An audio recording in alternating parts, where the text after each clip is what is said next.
Après avoir découvert les plus beaux paysages de la Sardaigne en suivant mon nouveau guide de road trip prêt à voyager, plutôt destiné pour les trails, pour les 2 derniers jours, vous allez arpenter une des plus belles routes de l'île et la région sauvage de la Galoura. Ce trip se fait en une semaine de congé porte à porte et va vous laisser de très beaux souvenirs.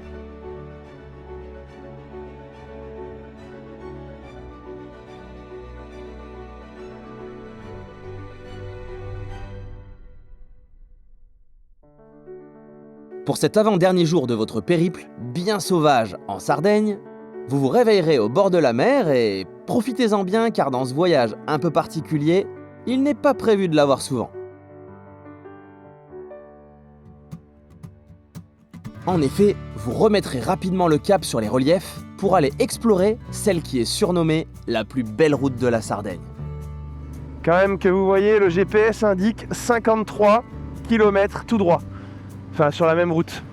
Donc c'est 53 km où on va faire tous ces reliefs sur une immense partie de l'est de l'île avec uniquement des virages. On va monter en altitude, il va y avoir des cols, il va y avoir des animaux, il va y avoir du sauvage. Croyez-moi, pour le moment, ce n'est que l'échauffement. Et que vous soyez du genre à arsouiller ou à profiter, il y en aura pour tous les goûts. Et la cerise sur le gâteau, c'est qu'au bout, ce qui vous tendra les bras, c'est la région de la Galoura, qui sera votre dernière pépite pour la route. En cherchant un point de vue, nous pourrons vous montrer à quoi va ressembler votre environnement de la matinée, sur le goudron, bien entendu. Une Sardaigne sauvage, montagneuse, aux reliefs accidentés et parsemée de petites routes typiques, soit la recette parfaite pour s'imprégner de cette île. Tout ça, c'est la promesse que je vous fais avec ce deuxième guide sarde, si vous en connaissez déjà les grands classiques.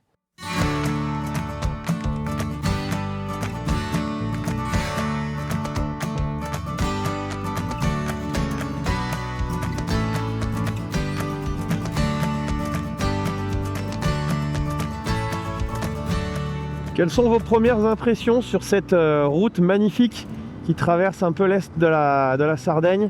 Donc là on est sur un plateau à 700 mètres d'altitude. Ah ouais, il y a des petits cochons bébés. 700 mètres d'altitude, on vient de changer de côté, clairement on voit que tout a changé, on n'est plus au même endroit. Donc elle a plusieurs facettes cette magnifique route. Et de mémoire c'est encore autre chose un peu après. C'est Paradise Land ou c'est moi? Et puis, au début de ce plateau, les décors du bord de la route nous ont hypnotisés.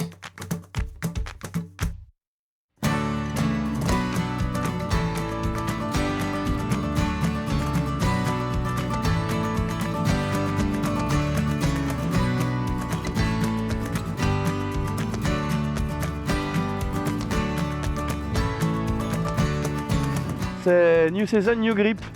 Attends, t'es pas sérieux là, ils sont pas en train de te promouvoir une bécane de MotoGP sur la route? Parce qu'ils ont mis un nouveau goudron quand même. Ah d'accord, donc en Italie on est en mode vas-y mon pote, ouvre, en grand.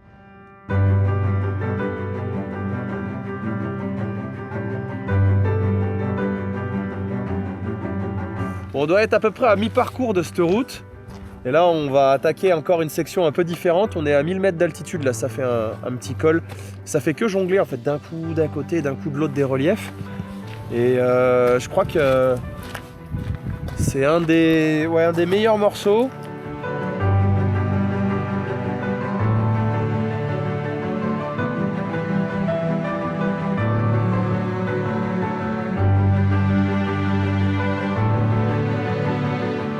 Après une belle descente, vous serez de nouveau au bord de la mer, mais pas pour très longtemps.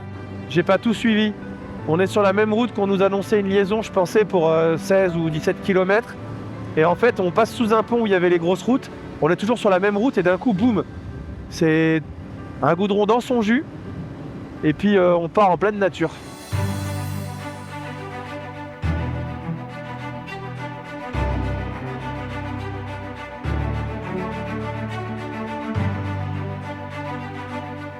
Devant c'est très beau, mais sur les côtés c'est que des massifs de garrigues comme ça. Et oui, moi je regarde que d'un côté, j'avais pas regardé de là-bas, mais c'est hyper beau. Ah, autant... ah mais oui, il y avait des cols là. Ah, il y avait des cols, c'est vrai.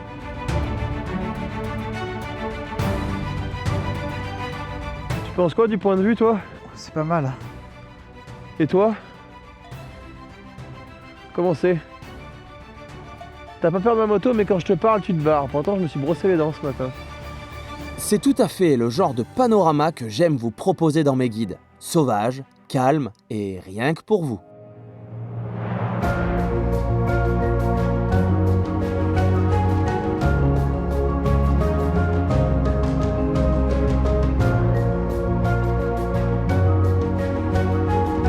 En fait, peu importe le sens dans lequel tu prends cette route, comment elle s'oriente, elle t'offre des panoramas magnifiques du début à la fin. Et du coup, varié, c'est ça qui est bon. On n'a pas le temps de se lasser. Là, on est plein est. Nous, on part évidemment plein nord, donc on continue là-bas. Ah non, puisqu'on va aller à l'intérieur des terres.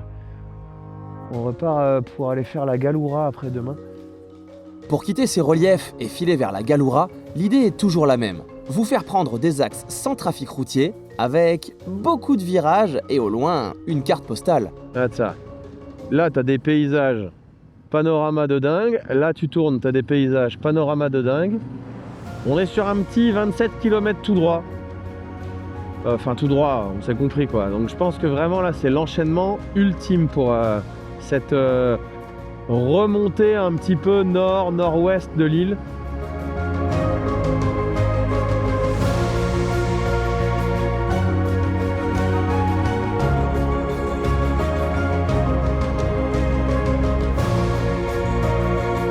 Bien voir à la caméra, mais en fait on a longé, on n'en voit même pas la fin, il est là-bas derrière, on a longé tout le massif par une route de dingue.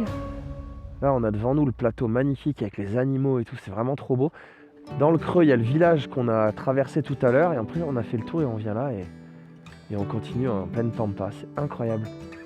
On a bientôt fini les 27 km, moi je me rappelle plus, de cette superbe route qui là, donc vous l'avez vu, a complètement changé radicalement de décor. On est sur un petit plateau et on va attaquer une autre route derrière qui fait 13 km.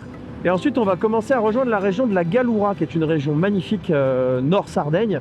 C'est vraiment un endroit où on peut se balader pareil, c'est très sauvage, c'est très perdu. On va retrouver, comme là on commence à avoir des chênes lièges partout, avec des gros rochers, enfin j'ai hâte de vous montrer ça.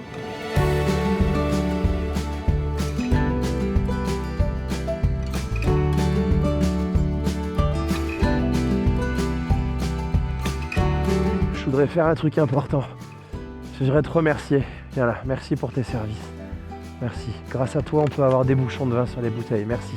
Merci beaucoup. Merci. Ça me fait plaisir, les gars. Vous êtes sympas. Je sais pas comment ils font, mais c'est grâce à eux. Les gars, je voudrais tous vous remercier. Grâce à vous, on peut embouchonner le bon vin de ce pays, du nôtre sûrement aussi, de l'Europe. Voilà. Merci les gars. Merci pour ce que vous faites.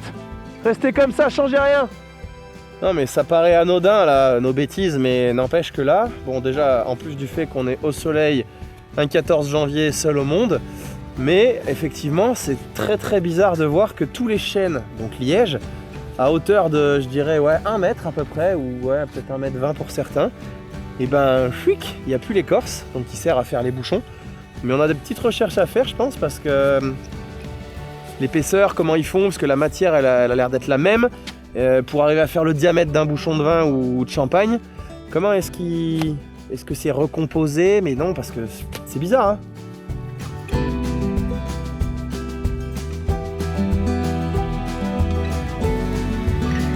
Les virages s'enchaînent pour passer de reliefs en reliefs, et puis nous glissons encore une fois. L'appel de la piste devient irrésistible, mais ça ne va pas se passer comme prévu.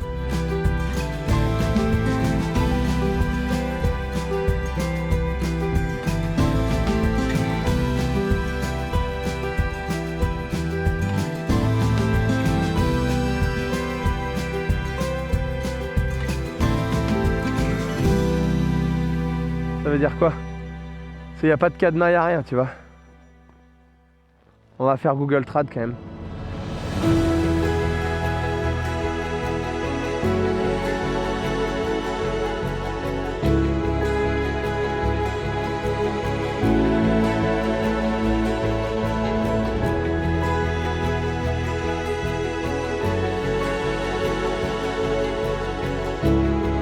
Ce sera donc un retour sur la route. Sauf que, Un peu plus loin, nous récidiverons, toujours sans succès.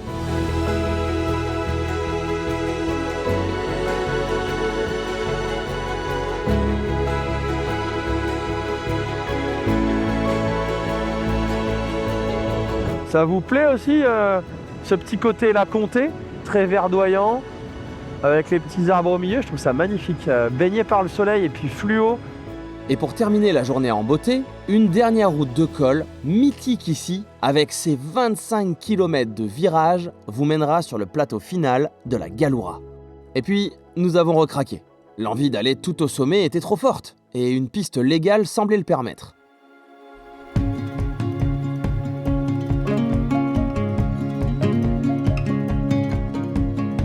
Ouais, en fait, on va rester là où il y a toutes les traces, on va pas aller se mettre là-dedans. Peut-être la dernière fois qu'on la voit, la neige, là, ici. Hein. Ah, attends.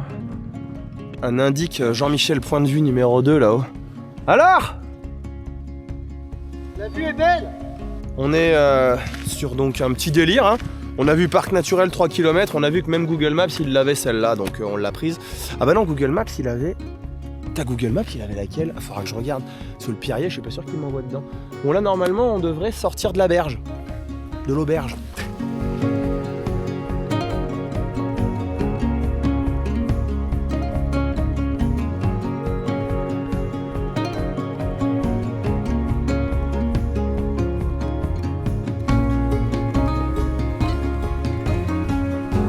Nous reprendrons cette piste, bien entendu optionnelle dans ce guide de road trip, pour rapidement regagner la route classique de l'itinéraire et rejoindre votre hébergement de ce soir. Normalement, là, on a fini nos blagues entre la neige, le sel, la piste, tout ça. Il reste plus que demain. Demain, c'est la Galoura, tranquille. On va nettoyer un peu les bécanes.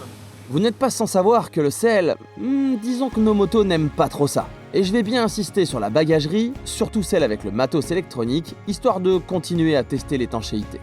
Alors après cette grosse journée, qui aime bien cuit, mais on a vu des belles choses. On continue les belles choses. Donc là on est sur de la petite spécialité de Sardaigne, toute la table. Hein.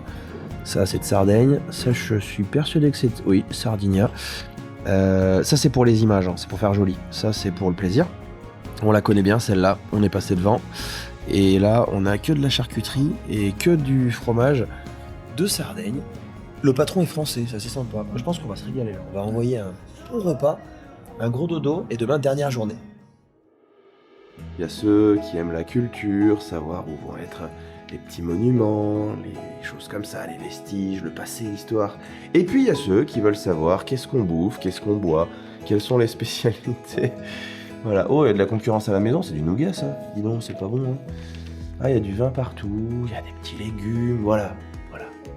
Bon, moi je vais là. Hein. Et oui, que voulez-vous, je suis un âne, un bourrin, mais aussi un épicurien et un bon vivant. L'objectif de la journée est de vous faire voir les plus belles pépites du nord-est de la Sardaigne, la Galoura. Vous l'avez compris, cette région est connue pour ses étonnants blocs de granit sculptés par le vent, ses vastes forêts de chênes-lièges et ses routes qui serpentent entre collines et la mer Méditerranée. Une Sardaigne authentique et sauvage.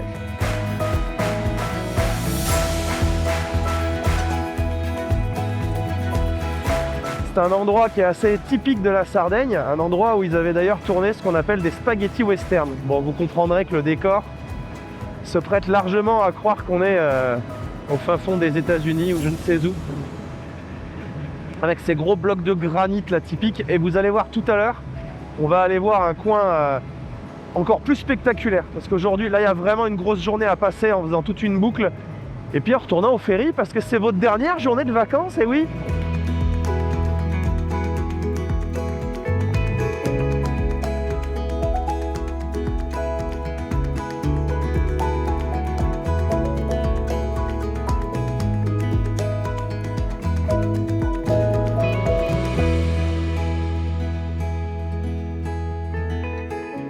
Vous avez vu l'environnement qu'il y aura autour de vous avec le drone, mais sur Terre, puisque je suis bien conscient que vous roulerez normalement sur Terre, vous avez le même genre de point de vue hein, tout le long, hein. C'est hallucinant. Et là on est paumé, cette route elle est divine.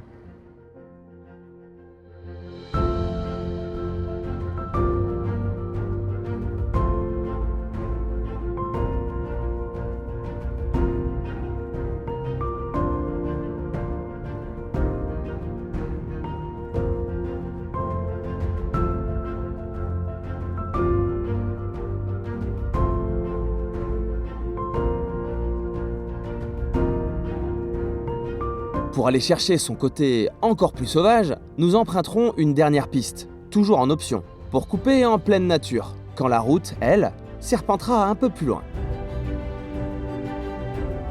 Non mais là c'est un rêve mec. Un rêve.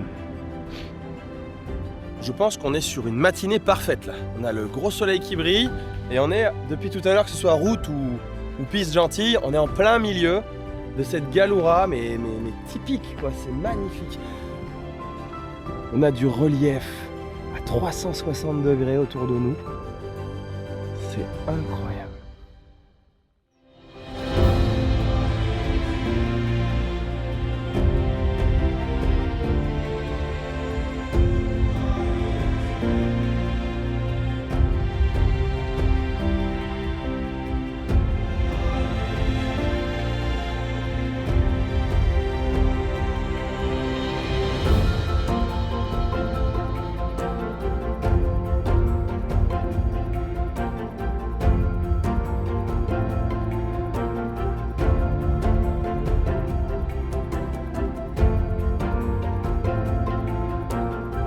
Ça c'est quand même un truc qu'il faut savoir, c'est que nous sommes à 2 km de Bonifacio en France.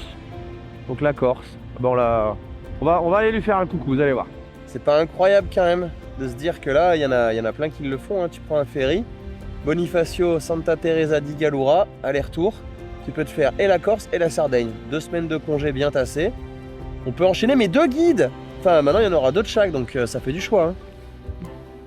Moins de 15 km séparent effectivement les deux îles, et les deux sont clairement à faire à moto. On est en train de faire une dinguerie, on est en train de s'autoriser un repas du midi rapide. On a trouvé un traiteur local qui est noté comme ça sur Google. Et là, c'est la 3e et dernière parmigiana d'aubergine qui a l'air divine. Voilà, donc si on continue par la route principale, on va avoir des vues là sur tout ça là, tout le long. Ce qui est plutôt sympa. Hein.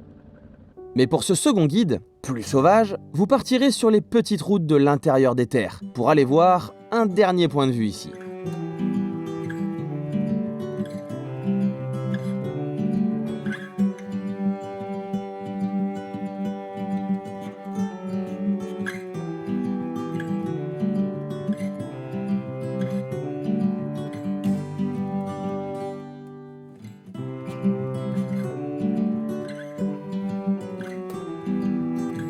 Vous voyez ces machins là? Moi je savais pas, ce sont des champs d'artichauts. C'est quand même incroyable quoi. Elle doit être balèze la fleur parce qu'un bol artichaut c'est bien lourd. Et donc en fait c'est le sommet. Voilà. Vous êtes maintenant des spécialistes des artichauts. Quelques routes sympas vous ramèneront au port pour le ferry. Mais moi, je vais me trouver quelques souvenirs de Sardaigne. J'ai transformé mes motos-paniers Lone Rider en caisse de vin. Une bouteille, 2 bouteilles, 3 bouteilles, 4 bouteilles. Il m'en reste encore une à mettre. Et encore une à mettre. Ouais. Pas mal, non? Comme ça, je vais faire un peu mieux, faut qu'elles arrivent entières. Hein. J'ai fait une sélection. Si vous avez déjà fait la Sardaigne, je suis curieux de savoir ce que vous en avez pensé. Et si ça n'est pas le cas, serait-elle maintenant sur votre programme ?